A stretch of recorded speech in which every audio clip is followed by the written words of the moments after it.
Good afternoon, or good morning, or good evening, wherever you are in the world. I would like to introduce you to the incredibly talented New York-based journalist and beauty director for O Magazine, Brian Underwood. Welcome, Brian. Thank you so much. Thanks for having me. Brian, firstly, I'd like to congratulate you on all your achievements. Can you please share with us a little more about your background on yourself and your journey into the world of journalism? Yeah, so funny enough, I actually moved to New York to work in theater. I came to school here for theater from Boston and just realized pretty soon into my education that, that wasn't for me professionally. Yes. So I switched majors after my first year of college to the journalism program. Oh, And amazing. yeah, that's how I sort of got my start. I knew that news writing was a little formulaic for me, and that features was really more where I saw myself, which is what sort of led me to a career in magazines. As Amazing. opposed to a news career. And, did some internships in college and then got my first job soon after graduating. And that was, gosh, 20 years ago almost. Amazing. Amazing. Brian, you've been you've been in journalism for over 13 years with experience in beauty and style for dozens of national publications.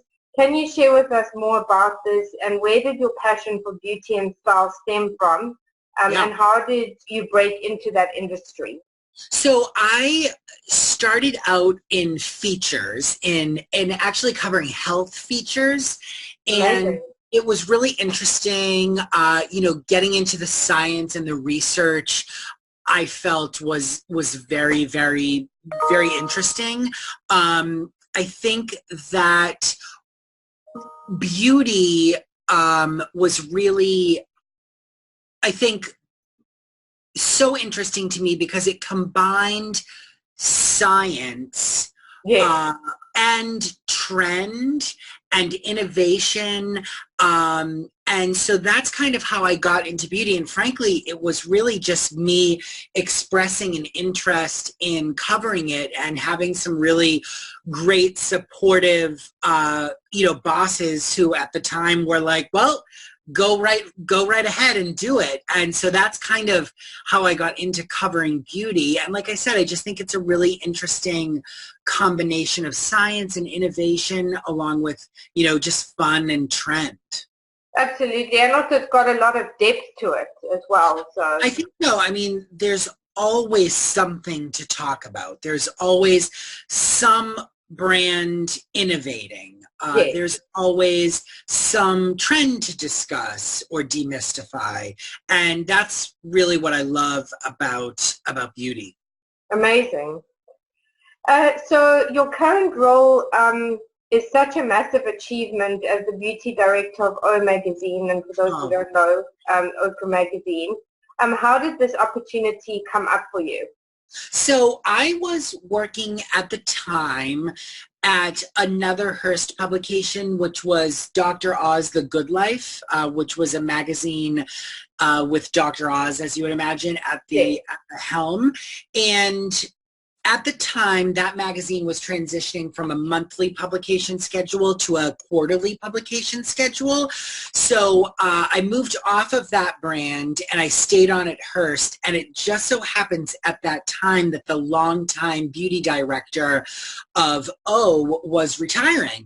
And so I met with the team here and told them, what I thought, we could do with the beauty section here and how I would, reimagine it. And it really was a great meeting. We really hit it off. And that's kind of how I ended up here at O. And, I was really, kind of sad when Dr. Oz sort of transitioned to more of a quarterly publication with less of an emphasis on beauty, because I just really enjoyed that job, and I thought that was sort of like my job. Yes. And It was now, your baby almost. yeah, it was, because I was working on the brand before it even was a brand. Yes. I was part of the launch team, and so I had a special affinity for it. But then, you know, you realize sometimes in hindsight that opportunities are just setting you up for bigger and better opportunities. And Absolutely. now looking at it, that's definitely how I feel. I mean, working on this brand is really a dream come true. It's a huge brand. We have a big part of our business is beauty, and so it's a really challenging, interesting brand to work on, and so I'm just really thrilled to be a part of it. Amazing. So that leads me to the next question. The world of journalism has changed so much, especially now with social media Yeah. and digital, both in a positive and negative way. How do you feel it has personally impacted you as a journalist and the publications? And do you believe that the publications are and have adapted quick enough to the changes? I'm not sure that we 100% have it figured out yet. Yeah. The industry is rapidly changing. It's certainly veering in the direction of a digital first approach, Yes. which I think is responding to where consumers are getting their information, Yes. which I think is smart. But there are certain things that work well digitally that don't really work in a print publication, and vice versa. And so I think the smart way to think of it is to think of these media properties as 360-degree brands that have Absolutely. And that not have just different, one-dimensional, right? exactly, that have different arms. So the O brand now is more than just O magazine. You know, we have oprahmag.com, which is wildly successful, and we have some really interesting partnerships with some of our advertising partners that bring the brand to life in the form of live events. We just had a great partnership with Holland America Cruise Line, which I was a part of. I went on board and led beauty-related, you know, workshops to the cruisers on board. And so I think thinking of brands in that way is the way to think of it. But at its core, what hasn't changed is, I think, good storytelling is Absolutely. storytelling no matter what the platform. Good reporting is good reporting no matter what the platform. Yes. And I think focusing on quality is certainly, that transcends the delivery system, if you will. Absolutely. What I think is great about digital content is that you are very connected to your reader. You can see instantly what's working and what isn't working and respond to that. So that's very exciting because it allows you to really respond to what your reader really wants. Yes. I think the role of a magazine now is to sort of surprise and delight and lead readers on a journey that maybe they didn't think they wanted to be on. Yes. Whereas I think digital, you are essentially serving them what you know they're looking for. Absolutely. Absolutely. It makes 100% sense. So the beauty industry is very competitive and is fast changing. How and what do you believe still gives you an edge, and what do you believe you do differently to keep your audience engaged and interested? Yeah, look, it's a very exciting time to be a part of the beauty industry because it's growing. Yes. It's growing at such an enormous pace. There are so many brands. You know, I remember starting out in 2005 when I was the associate beauty editor at Organic Style magazine, and covering beauty at a magazine or a media brand that focused on sort of natural, organic products was a real challenge back then. Yes. And now clean beauty is in a huge part of the industry. So it's just growing. So that's the change that I think is the most impactful. I think in terms of what gives us an edge, I certainly think a lot of it has to do with the lady that's on the cover of our Yes. magazine month. I think that this is a woman who resonates with a wide range of media consumers, young, old, Yeah. across races and nationalities, across, both men and women. So I think brands want to be a part of that because that's a powerful thing. So I think we have that going in our favor, and that's understating it, if you will. No, absolutely. And I think it was also a smart move, to keep Oprah on the cover all the time, just because, it doesn't necessarily create sustainability or longevity putting different people on the cover. So I think it was definitely a smart tactical move from. Yeah, I think people come to us to see a world curated through the lens of Oprah Winfrey, and Absolutely. I think that's what they want, and there's a huge market for that, which is great. I think the other thing that, or what I do when I'm producing content, which seems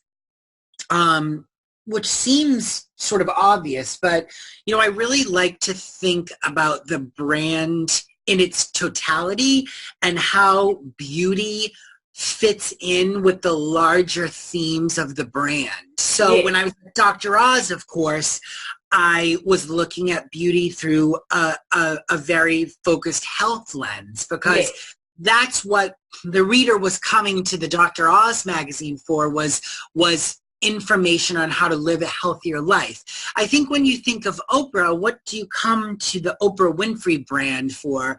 I think you come for inspiration. I think you come 100% for, stories of people like yourself, or people doing wonderful things. Mm-hmm. And so for me, I thought, how can we make the beauty section tie in with those larger themes of inspiration and transformation? And so that has been my main goal here. And I think that it's, a winning formula, thinking of how your content pillar can work with the larger editorial goals of the brand. Absolutely. Love that. So, just touching on social media, so how do you believe social media has benefited you as an individual, but also as the publication? And what do you believe can be done better in using these tools? I think that social media is a really fun outlet. Obviously, the work that I do for O Magazine is filtered through the O Magazine lens. What social media allows me to do is to filter things a little bit more through my own personal lens and my own personal style, while still, of course, representing the O brand. And that's really fun. And it's something that I've come to really enjoy. My, platform of choice is Instagram, and I'm very active on Instagram. I'm the Brian Underwood on Instagram, and I really, I really enjoy it, and I've come to enjoy it. What I think is happening now, of course, is that consumers are starting to realize when social media is being used to market to them. And I think people are very sensitive to being marketed to. People don't like to be sold to. Exactly. And I think that it's really, consumers are very shrewd, and I think their natural inclination is to not be marketed toward. Absolutely. So and I it's think more about the experience, right, of like the brand or the product rather than just selling a exactly. cream or And selling so a... the brands that I respond to best on social media are the brands that aren't just showing photographs of their products shot in a beautiful way, but they're including you in a community Yes. that is a community of their fellow consumers that are hopefully a like-minded community to what you're looking for. So I think of a brand like Rockets of Awesome, which is a children's clothing brand.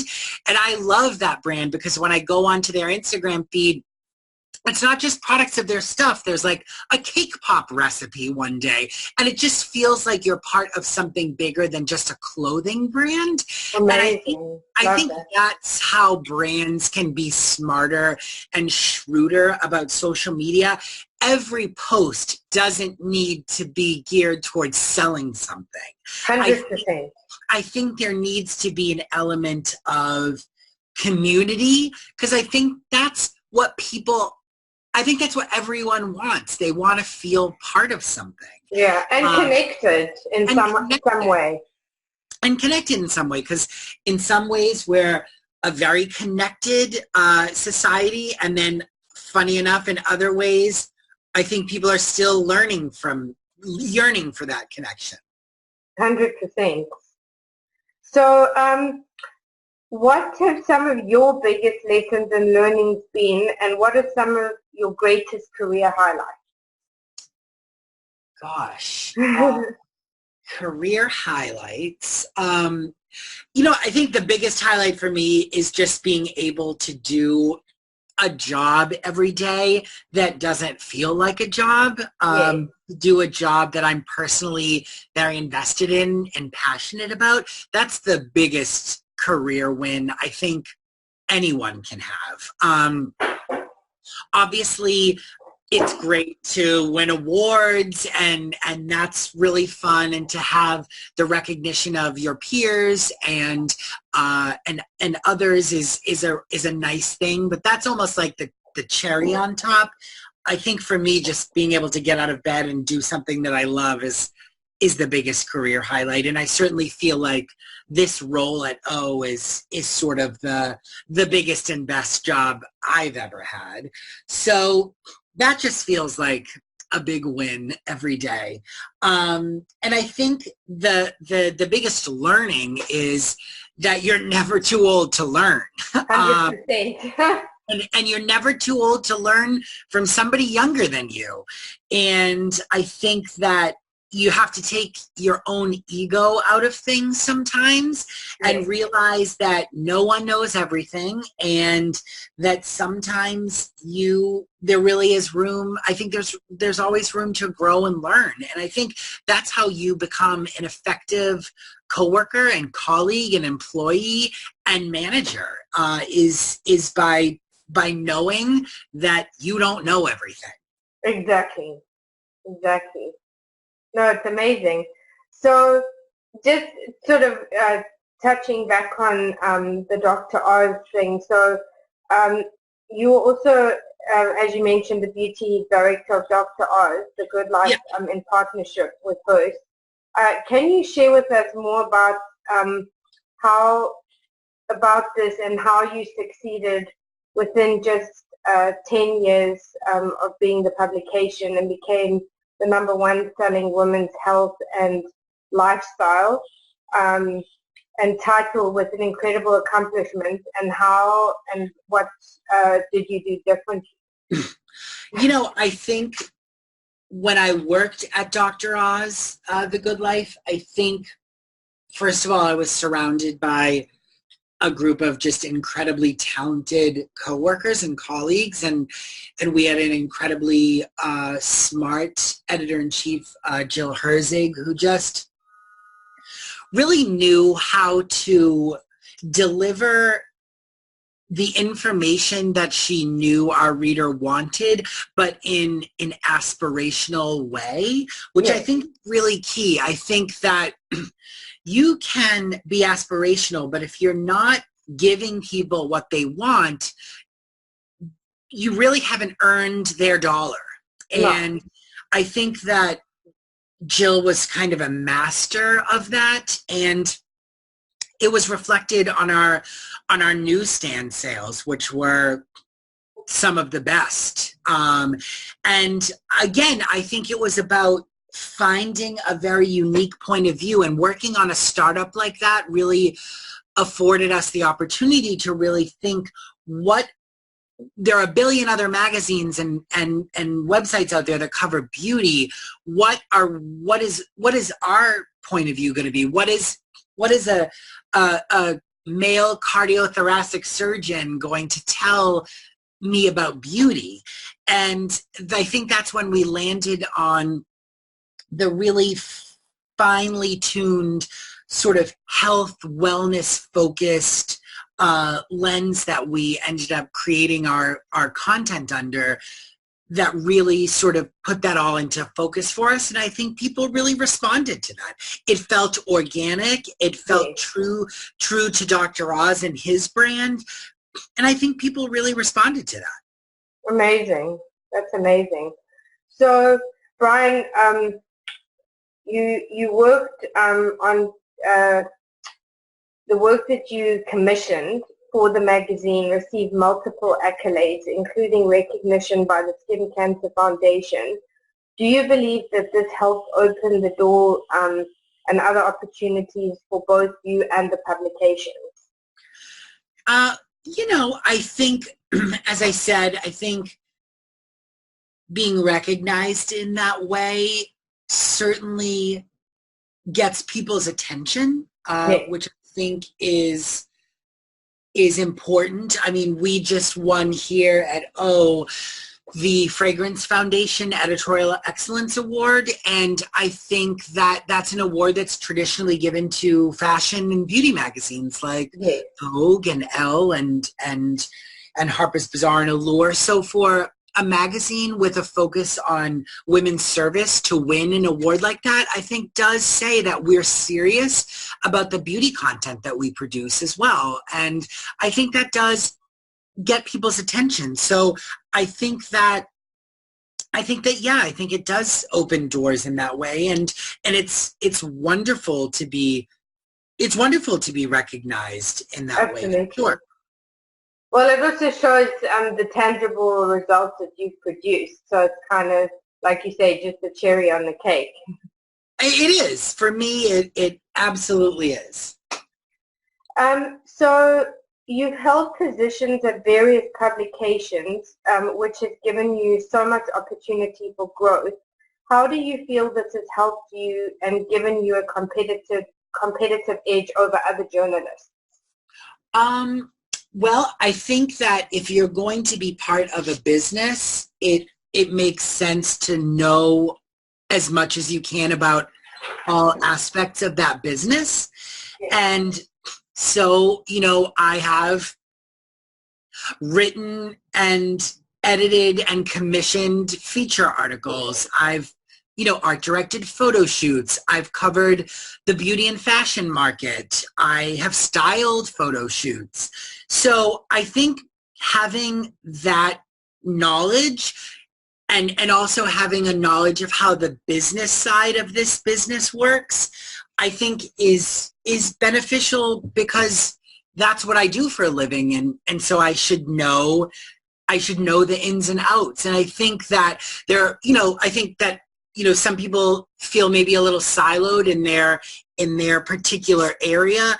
And I think you don't grow that way. I think that it's really important to, branch out and try and do as much as you can. And again, I think it goes back to the idea of never stop learning. Yes, absolutely. So, the next question is, can you explain to our audience what, as a beauty editor, you do, and the complexities, both science and as a journalist, both in product beauty and reporting as a journalist? Yeah, so I think,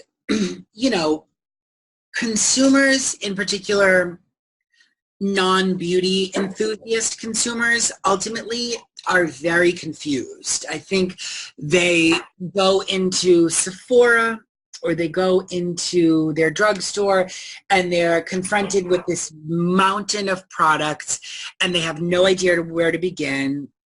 And there's so much marketing out there that I think they're really looking for an authority to tell them, this is what you need, this is what works. And I think that's what they come to us for. So, you know, I feel a great deal of responsibility to, you know, sort of tell this reader, our reader, what I really believe works, what the actual science say, what the actual experts say. Again, I think with the advent of social media, everyone is a beauty expert. Yes. And I think there's a difference between an influencer and a dermatologist. Yes. And I think that's not an insignificant difference. And I think that there's so much information out there, which is great, but there's a lot of bad information out there, a lot of unvetted information. And I see O as a source for real vetted information. And that's what I want it to be and what I want our readers to see us as, because we have a living, breathing, you know, face of our brand. You know, there's no, you know, there's no Marie Claire or Dr. Marie Claire. There's no Mrs. L out there, but there is an Oprah Winfrey. And, you know, people look at her as an authority and as someone who's trusted. And that's a responsibility that I take, you know, very seriously. No, and it's important because I know even from my own experience, you know, looking for, you know, cleansing products or face products, and eventually I just stopped using a whole lot of things because, you know, my skin was so badly affected by so many things. So it's nice to know that, you know, there's actually a reliable resource out there that people can actually tap into. So, so can you share with us about if a beauty product comes on the market, what and how would you suggest to those who are wanting to pitch to you, or in general, what is your advice and recommendations to those looking to pitch a story or a product? Because as I understand, the journalists get hundreds of thousands of pitches daily. So what would your advice be on that? Yeah, you know, there's no shortage of pitches in my inbox on any given day. I think the ones that are the most straightforward are the ones that I respond to. I mean, little things like making sure that there is an image of the product embedded into the email, making sure that the pitch doesn't go on and on and on and on and on. Paying close attention to your subject line, I think, is really important. You know, my job is to figure out how this product fits into what we're doing at O. I think the job of the PR professional is to tell me what's new about it, what's interesting about it, what makes this different from the 20 other products that are just like it that were just pitched to me. I think that is, I think being more straightforward is best. Absolutely. So that leads me to the next question. What would your advice be to those who are looking to become journalists in beauty and beyond, especially in the current journalistic narrative?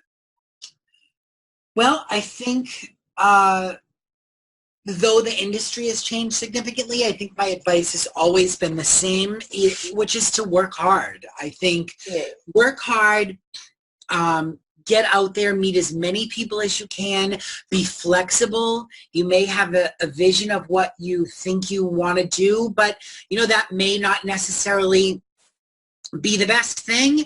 And I think being adaptable to change, I think is what we've all become in this industry. And I think that is very key. I think the other thing is just be a pleasant person. I Yes. think that Nice. goes a really long way. I think that, you know, it sounds so simple, but it's so true. I think if you're somebody that people want to work with, people will work with you. Yes. If you're somebody that people don't want to work with, their inclination will be to not work with you. Yeah. So I think that's really important. And being kind costs nothing. It's 100%. Yeah. So a little more personal now. As a father, how do you balance work and family time in a highly demanding and competitive job? Yeah, it's tough. I think part of me compartmentalizes a lot of things just to get through the day sometimes. But I'm very lucky to be surrounded by very supportive coworkers and colleagues who understand if my daughter's not feeling well and I need to go pick her up at daycare, that I can do that. I have a laptop, so I'm able to work from home, and that flexibility I think is key. And I think that is an important thing for employers these days, is to have that flexibility, because I think the way we treat our employees who are parents is really important. Yes. And I think that that's helped me so much. But, obviously my daughter is my main responsibility. Absolutely. And, so sometimes there are times when I prioritize her, and I know I have to, and then there are other times when I know I can go to that work thing, that after hours work event, or I can stay a little late this day, or I can get in a little early for that breakfast. But I think ultimately it comes down to, for me at least, really prioritizing her. Yes, of course. So have you ever wanted to or planned to write a book about your story? And are there any current exciting projects you're working on that you can share with us? Because I know a lot of these things you have to not say anything until it's been written or put out. So. I've never had the inclination to write a book. I admire those who do, but I just don't think I have the discipline to do it. I love the idea of working on a monthly periodical, because it's sort of every month there's something new to look at and write about. So I'm not sure I have the stamina to write a book. Yeah, it takes a lot. Yeah. What I am excited about is starting soon, I'm not sure exactly when, but I'm going to be writing a regular column for oprahmag.com, which is, of course, our digital site. So I'm really excited about that. I'm really excited to be able to do something a little different online than what we're doing here in book. So I'm very, very, very, very excited about that. And well, when you do it, please do share it with me, and I'll share it out on my side as well. Oh, absolutely. You'll definitely be hearing about it. And then just next year is O's 20th anniversary, so we have some really, really exciting content planned, and I'm very excited about some of the bigger projects we have going on there. So it's going to be a big year for sure. Amazing. So that leads me to the final question. What would your three key pieces of advice be to other entrepreneurs or other people within the industry and journalists? And what legacy would you like to leave? Well, I think my three are all sort of related. It's definitely sort of work hard, be curious, and be kind. Yeah. And the legacy I'd like to leave, I think at the end of the day, I just like people to think that I was a really nice guy who worked hard and was a good dad. Yes. No, amazing. Well, thank you so much, and thank you. Hopefully we can have you back in the future soon. And I'd love that. Exciting project. Please do let us know. I would love that. Thank you so much for having me. Thank you.